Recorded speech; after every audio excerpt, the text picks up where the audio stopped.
What's up, YouTube? It's your boy Notorious. We are kind of running late today.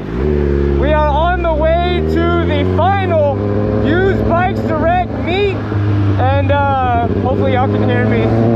But yeah, we're headed there for the last meet. We got a bunch of visitors coming out. We got SWK Rafa, we got Jixer Bra, Real Kid Hill, Infamous Culture.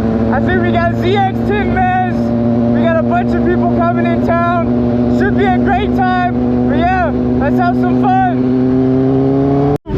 We are about to head out from the pre-meet. We got the whole crew with us. Should be a good time. We'll get there safely. Shout out Abe. Tag will be around here somewhere with this beautiful Triple R. But it'll be a good time.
Give him some space. Hey, Will. Listen. Hey. He needs to keep his mouth to the ground. Will. You gotta listen to me, Will. Will, stay in there. Give him strength. Will. Give him strength. Will, listen to me, bro. Listen to Give him my voice. strength. He's having a seizure. He's gonna have to work through it. All right, his mouth needs to stay open. Listen, his mouth needs to stay open. Will, listen to my voice. Will. He needs to release the strap. He needs to be able to breathe. No, he needs to face down, that way he can breathe in case he throws up. He's fine.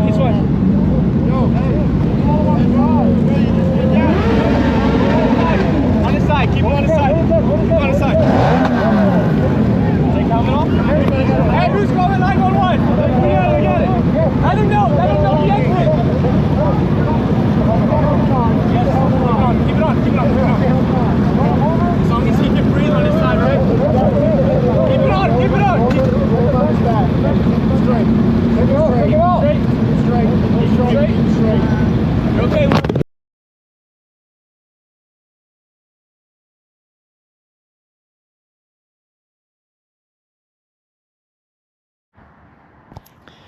What's up, guys? It's your boy Notorious, and I kind of wanted to take some time and talk about the events that happened in the video. I know it's a little bit of a shorter video today, but I wanted to kind of talk about it and also kind of piggyback off of what Will said in his last video. First and foremost, I just want to thank God. Absolutely. I mean, if it wasn't for him, I believe that Will might not have walked away from that accident so unscathed. And I'm just really glad that we had said that prayer beforehand, because, things happen for a reason, and God works in mysterious ways. He has a way of doing things that us as humans can't really comprehend, but it's all for, his glory.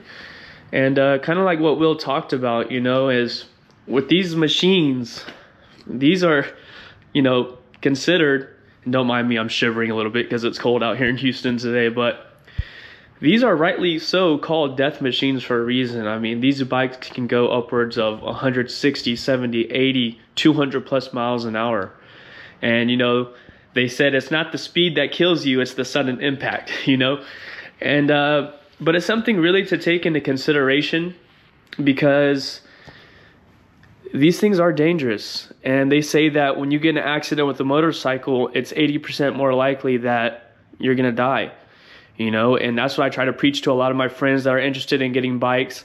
That's what I tell, other people that aren't even my friends that are like, hey, I'm 16, 17 years old. I want to get a motorcycle. What do you recommend, And the thing I preach to them the most is, the dangers of it and the potential, and it's not so much about rider error. Now that can happen, but, especially in Houston or major cities, it's the unpredictability of the cars that are around you. You never know what's going to happen. You don't know if someone's going to cut you off. You don't know if someone's going to slam on their brakes. You have pretty good visibility on the bike, but some things you just can't control. And that's the scary part of it. I've had so many close calls in my year of riding, because I've only been riding about a year. I know some of y'all are going to think that's crazy because I ride crazy, but I kind of picked up on it quick. But, I've had countless close calls, and it's only by the grace of God that I'm even alive to talk to you right now. But yeah, man, and it's something really to consider. I don't think it's talked about much because everybody's either clout chasing or wanting to make it look all grand, and it is a great time. It's absolutely an amazing time. There's nothing like being on a motorcycle. The freedom, the adrenaline, just the whole atmosphere of it, I love it. I come from a military background, as you can see. I used to jump out of planes. I've been to Iraq. I've deployed. I've got to do a lot of crazy things. And, since I don't do that anymore, the bike kind of fills that spot for me, But with that being said, sorry, I'm still shivering. It's so cold out here in Houston right now. It's like 30-something degrees, but I did want to take the time to make this video. But like Will said, man, anything that happens in your life, you can look back as a setback, but I like the little phrase, a minor setback is due for a major comeback, and That's part of life. You goes in ups and downs, ups and downs. Sometimes things don't go your way. Sometimes multiple things don't go your way. Like Will, he's had a, pretty rough past couple months, but it's all in the mental. First, you trust God, right? You have faith, because when you're a Christian, you have a target on your back no matter what. The devil wants to do everything he can to destroy your life, to take away from that faith. But you can't let him do that. You have to keep that faith. You have to keep that prayer. You have to read that Bible. The Bible is your daily bread. It's your nutrients, your milk and honey. And you have to stay in it, and it gives you that strength and it gives you that faith to keep carrying on. Because like an old preacher told me one time, your life, you're either going into a valley is a hard time in life, right? So you're either going into a valley, you're in a valley, or you're coming out of a valley. And that's just human life. Nobody's perfect, right? Nothing can be perfect because the world is just evil and sinful, and nothing good, is going to happen entirely, sorry. So you have to expect the worst. And it's just like riding a bike. And that's why people say, expect the worst when you're riding. I'm saying? Be defensive driver. Expect a person to cut you off. Expect them to slam on your brakes. That way you can position yourself to react to that quickly and get out of that situation, And that's just how life is, When I was in the military, they used to say a lot, prepare for the worst, hope for the best. And that's just kind of always been my outlook on life. You know what I'm saying? Prepare for the worst, hope for the best. You know what I'm saying? And not so much just hoping, but having faith that God is going to take care of you, And I know we don't talk about it enough, but, the only reason I have any of these things, these bikes, the car, a house, anything, it's all because of God. And it's all because of God having mercy on me in my life, and saving me, saving my soul, and taking me in when I didn't deserve it, And I think the most important thing you can do in your life is to make that decision, to accept Jesus Christ into your life. And I know I'm not the best example out there, but I am trying, what I'm saying? I go to church regularly, and it's not just about going to church, but it's your relationship with God, because religion is crooked. Religion isn't going to save you. Just going to church isn't going to save you. Doing all the right things, being a good person isn't going to save you. You have to first, you have to realize that you're lost before you can get saved. But you have to accept that eternal gift that God has offered you by accepting Jesus Christ into your heart. And once you do that by faith, right? You do that by faith, you don't have some crazy revelation and start levitating off the ground, and have a halo and grow wings and whatnot, right? But it's faith. You have faith that Jesus Christ has saved you, and you have faith that he's going to take you to heaven when you die, but also to lead you through this life, And this life can sometimes, people lose all hope. I just recently had a friend that killed himself, and it was a really hard situation. But in his life, he genuinely felt he had no hope left in his situation, and he took his own life. And that is never the answer. Suicide is never the answer.